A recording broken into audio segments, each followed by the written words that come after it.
Alright, today so we are replacing the manifold on a Pentair spa heater. Okay, here is the replacement manifold. You can buy this two ways. You can buy it completely empty like this, or you can buy it completely loaded with all the components, okay, the electrical components. There is a big price difference between the two. The one that's empty is $200. The one that's completely loaded is $500. Okay, so I went ahead and went with the empty one, and we'll just switch the components over. It does come with new bolts and the gaskets. Okay, just for the manifold. It will not come with the gaskets for the inlet and outlet. Should be a pretty simple install. Mine, as far as what's wrong with mine, and I'm replacing it. Down at the bottom underneath here, it has a crack in it. And last year I went ahead and just put some JB Weld putty on there, and it held for about a year. And now it's leaking again, and we're gonna replace it. But yeah, we're gonna knock these loose. Go ahead over here, turn the gas off, and I'm gonna have to loosen this up because I might have to move the unit around. These guys right here are gonna be 13mm, and then I'm just gonna go ahead and undo all the connections. There's a drain down here at the bottom that you can undo, and go ahead and drain this guy if you want to drain it and start on it later.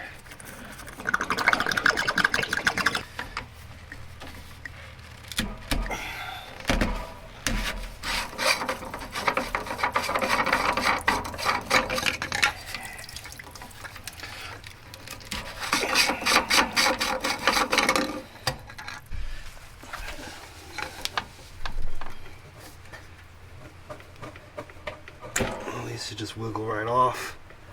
So be careful not to break it.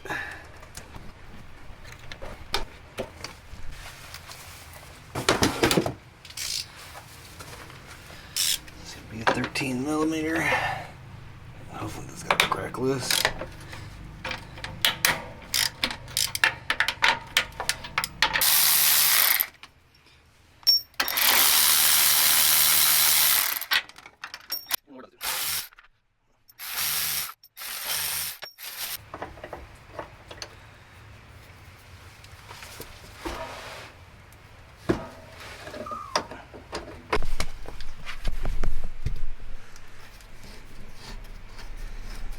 So when you get this disconnected, you should be able to slide the whole unit backwards. You're going to need some big wrenches for this right here, this part here. Okay. But here you go.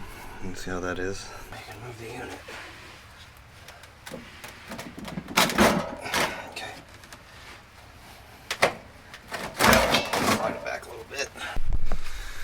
And now that it's slid back, you can see how much we've pulled it away. And then you can start working this off, just like so. Okay. And yeah, it did come with new O-rings for all these right here. But we'll just take this inside and swap everything from here to that one.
Use some magic lube. Okay.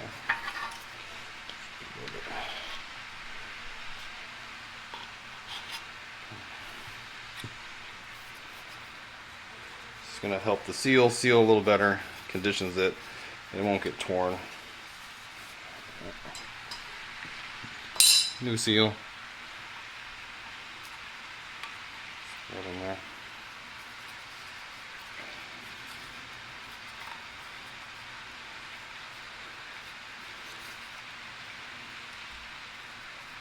And then we'll just reassemble this. Okay. So when you go to stick this back on, it's gonna stand on the seal a little bit right there. Okay, hopefully you can see that. But it's gonna sit on the seal. Right across the seam here. That's normal. Okay. Push it all back together. Okay. And when you stick it back in here, the little thermostat piece needs to line up with that center hole.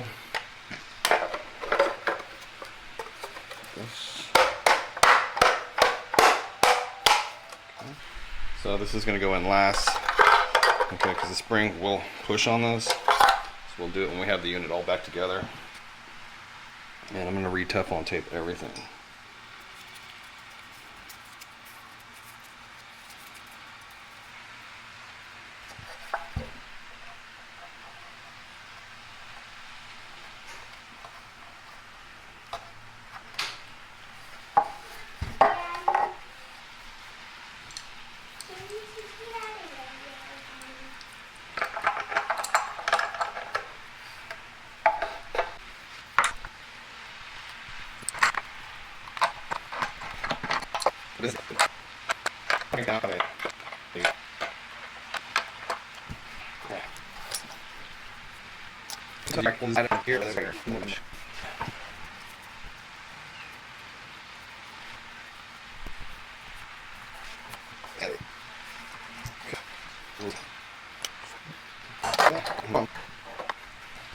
Okay, so we're going to replace all these seals here.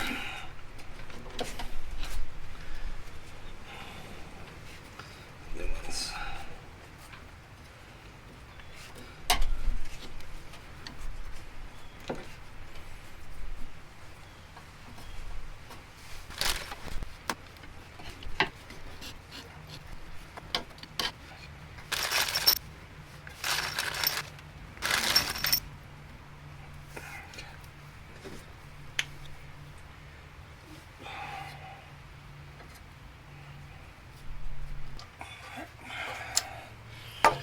Manifold.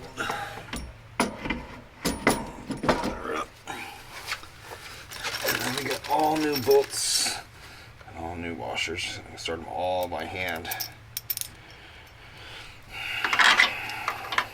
The last thing you want to do is cross thread any of this stuff. That'll be bad news.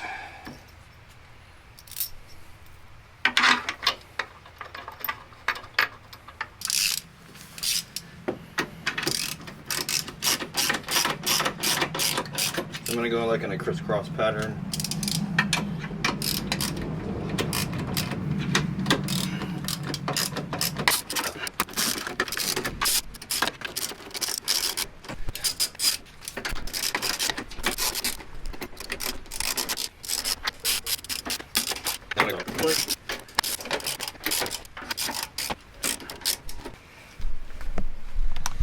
Got all the bolts in.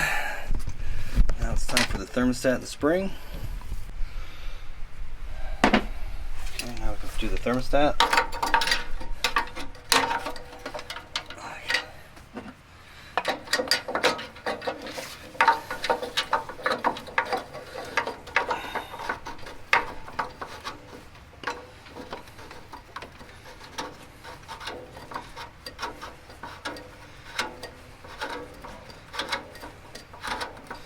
Be a little bit tricky because the spring is fighting you.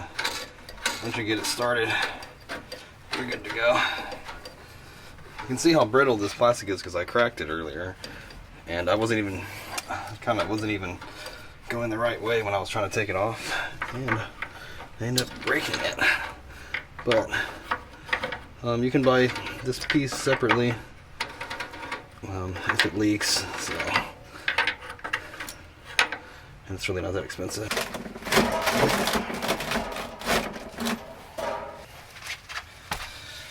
And, I'm going to use a little bit of pipe sealant right here because I don't want any gas leaks.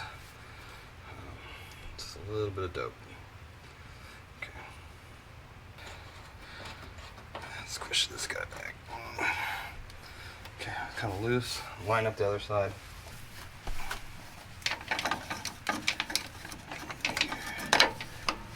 Let's get some place.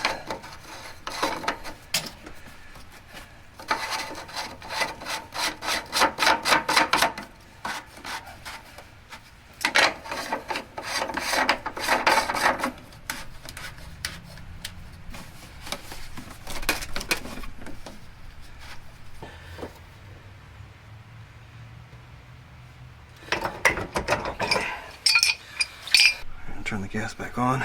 Now we can spray these joints with soapy water and see if we have any leaks. Here, or if you accidentally loosened it in here, it won't be a big deal. You just have to take it apart and re-dope it if it does. Usually you can smell it right away. And then here, these are just hand tight. And finish up the electrical over here.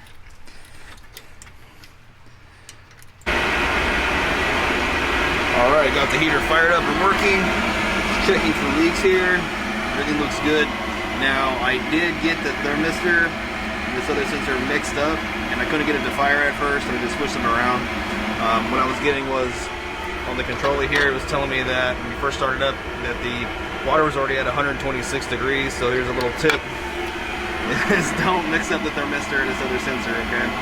So, this is the way they're supposed to be, according to what I have. So if you like the video, do me a favor, hit a thumbs up. Hope it helps you out. And yeah, again, if you need any of the parts that are in this video, they'll be down in the description box. You guys take care, be safe, have a great weekend. Do me a favor, hit the thumbs up button.